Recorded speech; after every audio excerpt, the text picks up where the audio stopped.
Halo, kembali lagi bersama gue Adi. Kali ini balik lagi kita akan membahas tentang masalah Pak Tolembong. Oke, tolong sebelumnya itu jangan dulu scroll ya. Saksikan dan dengarkan baik-baik apa penjelasan gue. Karena gini, udah banyak sekarang kasus-kasus mungkin yang isunya semakin naik juga. Bukan ingin ya, mungkin di luar sebuah kontrol atau settingan. Memang banyak kasus-kasus yang mungkin yang bukan lebih besar, lebih heboh untuk saat ini di sosial media. Oke, tapi kita harus tetap fokus dengan masalah kasus Pak Tolembong ini. Karena gini, sekarang banyak buzzer-buzzer yang kita tahu netizen menamakan mereka adalah buzzer pemerintah yang hanya membaca jadi mengutip, bukan membaca ya, lebih tepatnya mengutip headline sebuah berita. Ujung-ujungnya bernarasi kalau ngapain bela seorang koruptor, ngapain bela tersangka koruptor, itu sudah terbukti merugikan ini, dan yang mereka baca itu hanyalah dari headline sebuah berita. Oke, mungkin teman-teman sudah tahu siapa orangnya, dan teman-teman juga sudah tahu yang katanya bahasa pemerintah ini ya. Oke, sekarang kayak gini ya, gue ingin mengasih penjelasan lebih detail kepada kalian dari masalah kasus Pak Tolembong ini. Sudah jelas di permasalahan ini, di persidangan itu, Pak Tolembong sama sekali tidak ada satupun barang bukti yang bisa menyatakan kalau beliau itu bersalah sebagai terpidana koruptor, terpidana korupsi, yaitu seorang koruptor. Oke? Karena itu, ini menjadi fenomena besar bagi kita masyarakat Indonesia. Gini, ini bukan tentang anak abah atau kubu gemoy dan lain-lain. Ini bukan lagi masalah tentang pilpres. Oke, selesai. Saya pribadi menilai secara objektif, bukan secara subjektif. Karena masalah pilpres itu sudah berlalu jauh. Tapi ada dugaan kalau Pak Tolembong ini dipolitisasi. Oke? Ini bagi sebagian pengamat, dan sebagai pengamat lagi itu adalah kriminalisasi. Oke. Tapi poinnya menurut gue seperti ini. Yang menjadi poin penting saat ini adalah bagaimana hasil akhir keputusan hakim atas semua persidangan Pak Tolembong itu. Padahal tidak ada barang bukti yang bisa membuktikan kalau beliau ini bersalah secara tuntutan.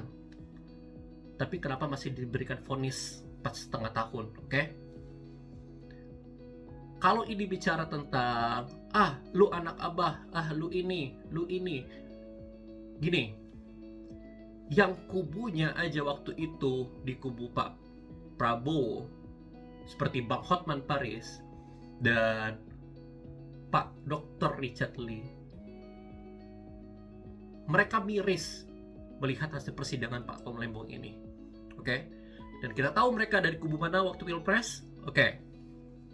Jadi ini bukan tentang kubu-kubu ketika pilpres, oke?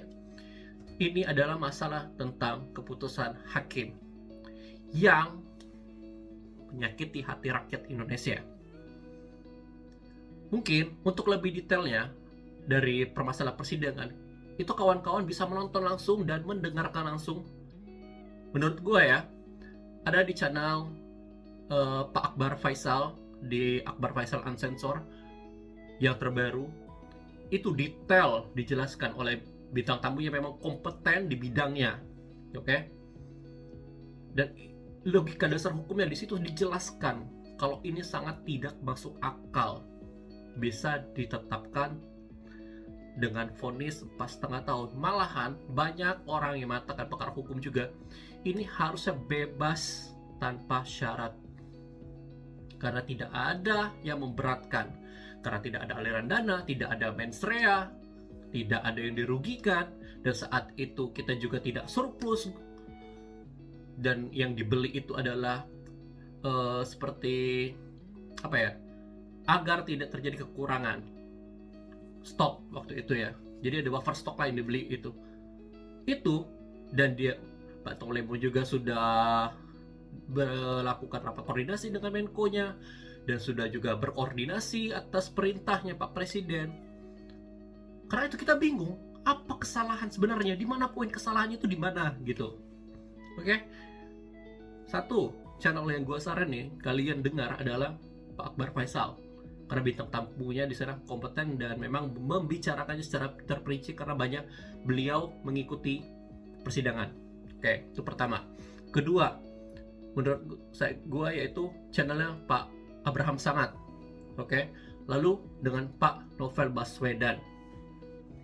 Tontonlah ketiga channel itu dan tonton, dengarkan. Jangan hanya baca judul, lihat sepintas, udah tuh selesai. Akhirnya terjadi salah paham, oke? Biarkan para tanda kutip yang dinamakan buzzer pemerintah ini saja yang hanya bisa membaca judul lalu membuat konten ngapain bela koruptor, ngapain bela koruptor kalau mereka udah terbukti bersalah dan ini. Kita harus cerdas berpikir, karena gue belum lihat ada satu pakar hukum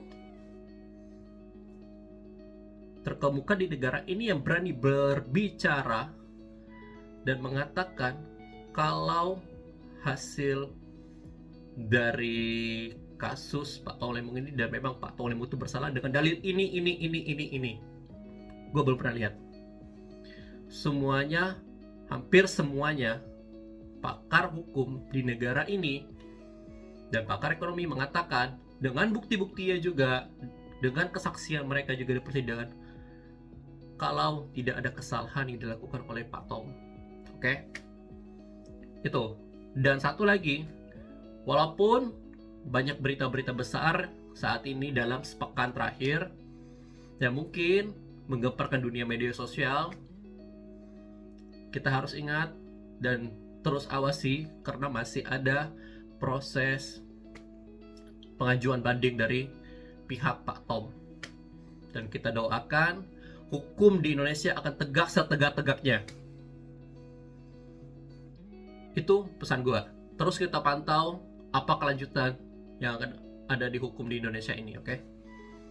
Karena hanya mata kita dan opini kita dari masyarakat Indonesia yang bisa mungkin mendapat keajaiban dan pencerahan dan optimisme kita terhadap hukum dan kepercayaan kita kembali yang telah ternodai oleh hasil keputusan ini. Oke, ini penilaian kita adalah secara objektif ya.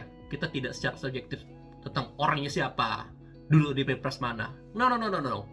Kita bicara tentang cerita ya, tentang dari kesaksian selama 23 persidangan itu, tentang barang bukti yang diajukan, tentang tuntutan jaksa, tentang apa yang dibahas ketika di persidangan. Itu yang kita nilai. Pantaskah keputusan diberikan hakim itu untuk Pak Tom Lembong? Itu sih yang ingin gue bicarakan saat ini.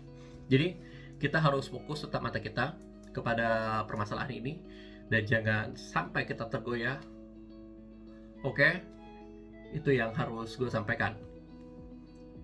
Tapi di satu sisi, untuk permasalahan Mbak Erika, gue respect dengan Brevi. Lu keren bro. Terus perjuangkan apa yang lu perjuangkan. Oke? Itu salam dari gue. Thank you.